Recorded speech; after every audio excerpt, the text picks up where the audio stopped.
I'm making these tables from solid wood, hardwood. This is ash. I'll cut it down to rough size and then plane it flat. I need thicker material for the legs, and that's what I'm marking out here. And I'll roughly cut that to size on the bandsaw that I just finished making.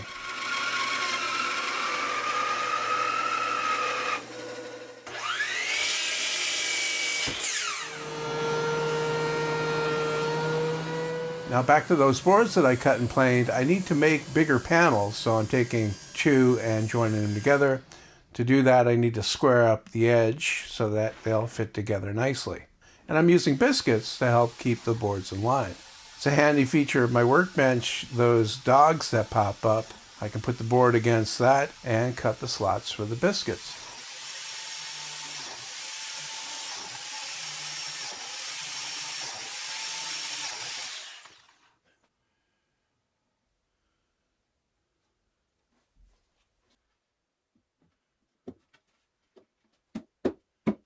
And when you have a nice tight-fitting joint, you don't need a lot of clamps.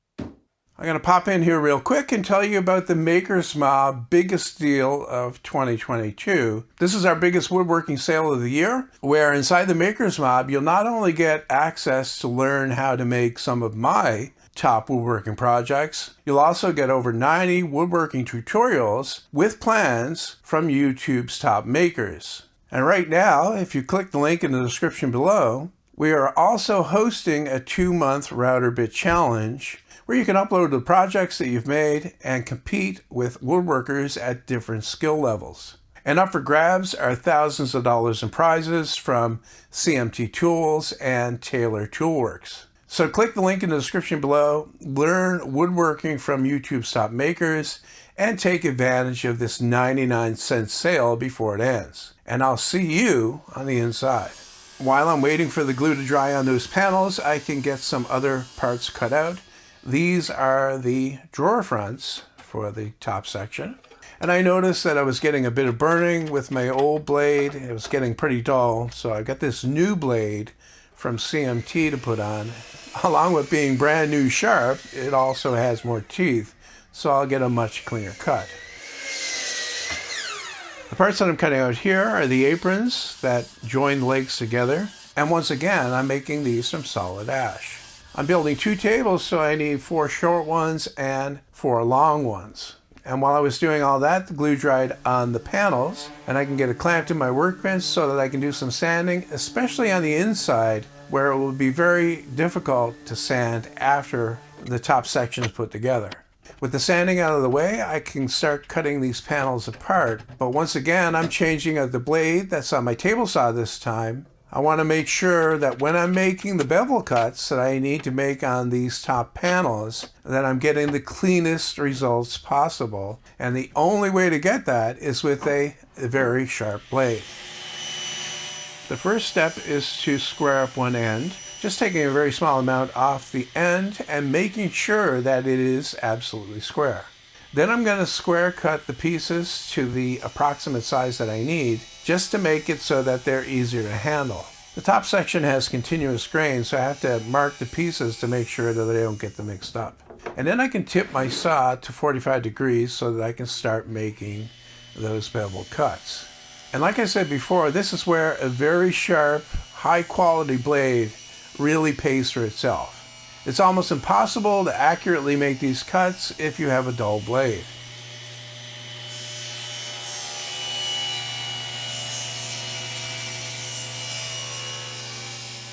The parts that I'm cutting right here are actually end cuts off the panels that I just cut, and I'm using those to make the bottom panel for the top section.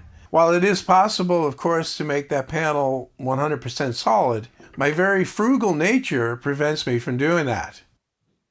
As part of the Maker's Mob Router Bit Challenge, Taylor Toolworks is offering a limited time deal for this promotion only. You can get up to 50% off the CMT high-end saw blades that I used in this video, and also 30% off the top quality CMT router bits. If you click the link in the description below, on top of all that, if you use the code CMT10 at checkout, you will get an additional 10% off all CMT tools. So click the link in the description below while this offer is still available, and thanks for your support. Now that the glue dried on my cheapo panel, I can cut the miters on the end of that as well. And you'll notice here that the grain is oriented the same way as the other parts, side to side, even on the panel that I put together.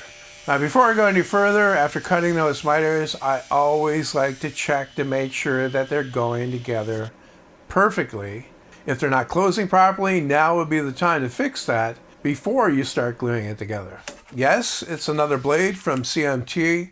This one has flat teeth though, so it cuts a nice flat bottom curve, which is important if you're cutting dados or rabbets.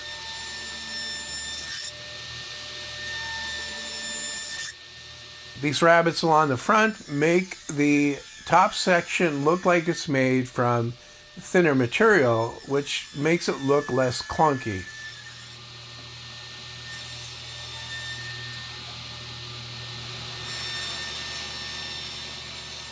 Also, I need a dado along the back edge that will receive the 1/4 inch back panel, and I'm cutting that in 2 passes.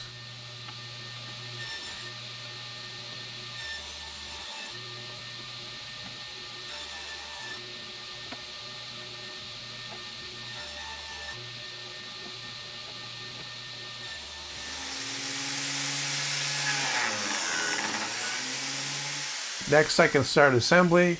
And I'm using biscuits, actually the ones that I made in a recent video, to help to make sure that these miters stay lined up while I'm gluing it together.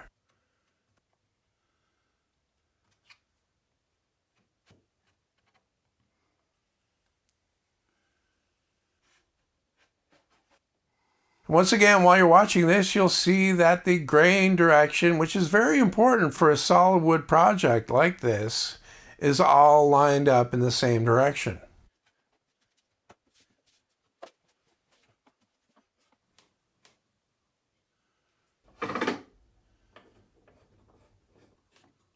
I let the glue dry on that overnight. Now I can get some sanding done.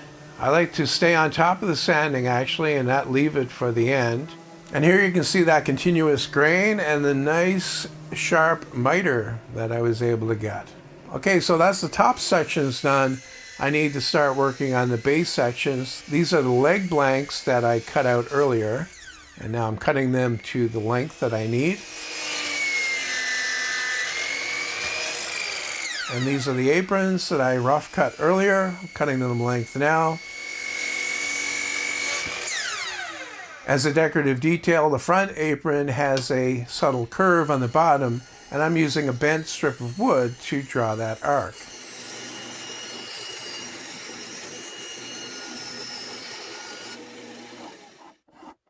A little hand tool work here with the spoke shave to make it smooth, and then some sanding. I need my tapering jig to cut a taper into one face of each leg. This is really optional for this style of furniture, but I drew it up both ways and I prefer the tapered version more.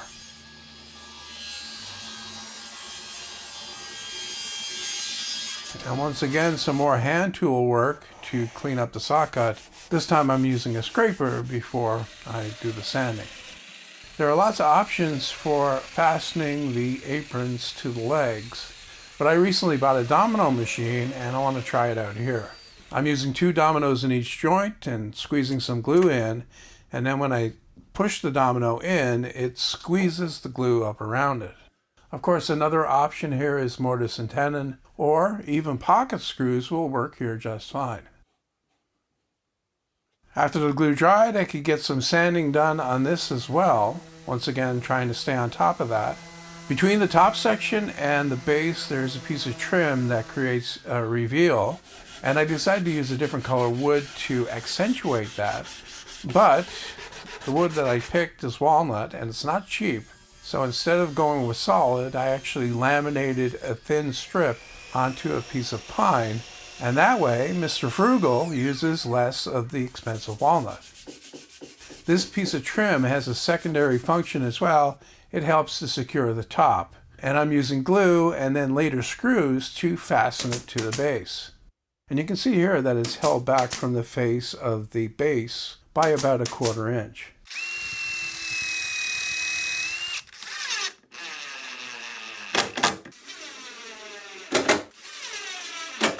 With that done, I can take one of the top sections, flip it upside down, set it down on my workbench, and then put the base on top of that and drill some holes for screws.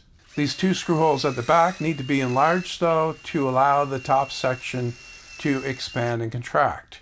The ones on the front don't need that, and also to fasten it solidly on the front, I'm running a bead of glue just at the front.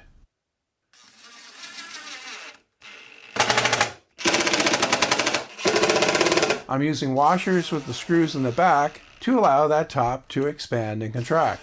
After that was done, I did some more sanding to make sure everything was nice and smooth.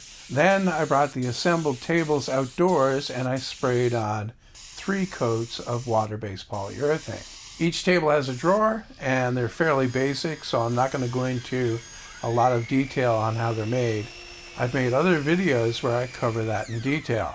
I'm using a softwood, and it's actually recycled wood. And I planed it down to 1/2 inch thick and cut it to the sizes that I need. And I also need to cut dados in the bottom edge for the bottom panel to fit into. And then for assembly, I'm just doing butt joints. The one on the front is just glued. I'll get some reinforcement in it after the glue dries. But the one on the back is also getting some 1 1/4 inch brads. Then the bottom panel is slid in place and glued and brad nailed to the front and back. I can do that because this is plywood and it doesn't expand and contract.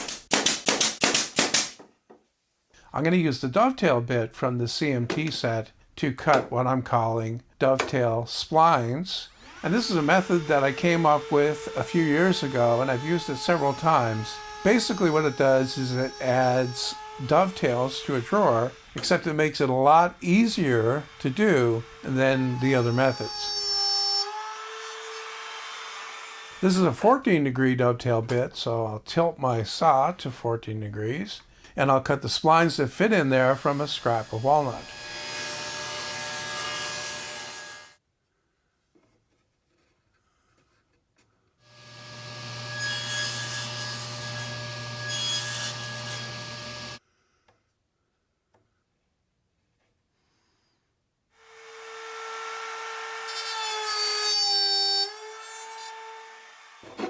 I let the glue dry for about 2 hours, and I use my block plane to get them down close to the surface, and then I use my sander to make them perfectly smooth and flush.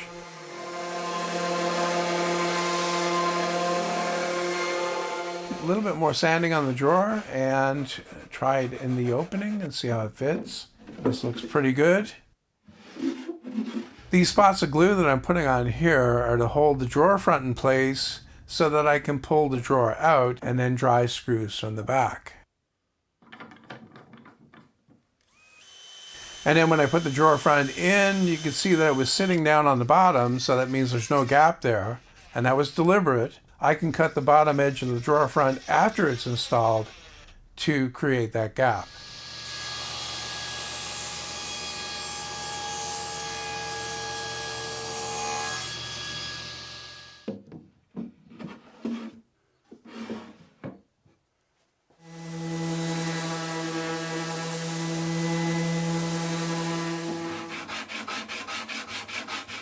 And then of course some more sanding to make everything nice and smooth.